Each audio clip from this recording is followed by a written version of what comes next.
30 سال کی عمر میں میرا باپ میری شادی نہیں کروا رہا تھا کیونکہ وہ میری کمائی پہ عیش کر رہا تھا، لیکن اپنے جذبات کی تسکین کے لیے میں نے ایسا کام کیا جس سے مجھے بہت پچھتاوا ہوا۔ میرا نام سائرہ ہے اور ہم 5 بہنیں ہیں۔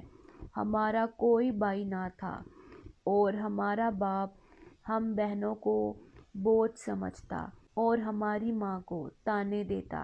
میرے باپ کو شروع سے کام کرنے کی عادت نہ تھی اور ہماری ماں نے بہت محنت کر کے ہمیں پالا تھا۔ وہ گھر میں لوگوں کے کپڑے سلائی کرتی اور روکھی سوکھی کھلا کر ہمارا پیٹ پالتی۔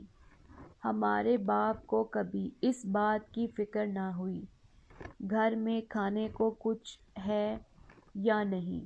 میں اپنی بہنوں میں سب سے بڑی تھی۔ میں نے جلد گھر کے کاموں میں اپنی ماں کا ہاتھ بٹانا شروع کر دیا۔ میری دوسری بہنیں بھی بڑی ہو رہی تھیں اور وہ بھی گھر کے کاموں میں ہاتھ بٹانے لگیں۔ میں نے امی کے ساتھ سلائی کا کام بھی شروع کر دیا اور پھر میری ایک اور بہن نے بھی سلائی کرنا شروع کی۔ اس طرح پہلے ہماری ماں کماتی تھی اور اب گھر میں 3 عورتیں کمانے لگی تھیں۔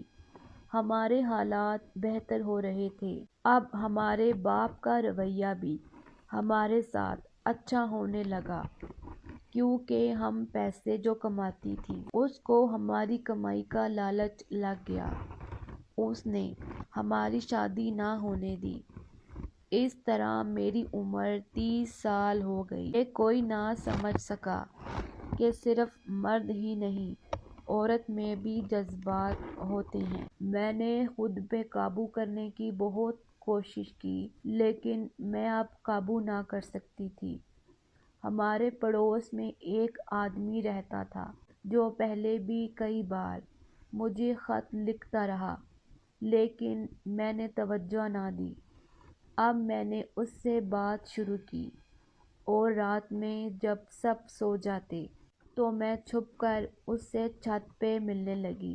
ایک دن وہ کہنے لگا، چھت پہ کسی نے دیکھ لیا تو بہت برا ہوگا، تم کل میرے ساتھ ایک ہوٹل میں جانا۔ میں اپنے جذبات کے ہاتھوں مجبور ہو کر اس کے ساتھ ہوٹل چلی گئی اور امی سے کہا، ایک سہیلی کے ساتھ سامان خریدنے جا رہی ہوں۔ میں اس سے ملنے ایک ہوٹل گئی اور جی بھر کے اس کے ساتھ مزہ کیا لیکن میں نہیں جانتی تھی وہ بہت گھٹیا کام کرے گا۔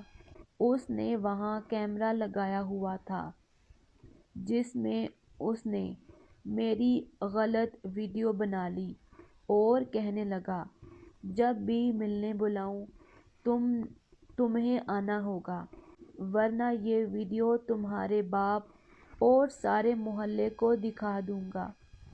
اس طرح مجھے اس کی بات ماننی پڑی اور میں اس سے ملنے آنے لگی اور وہ مجھے استعمال کرتا رہا۔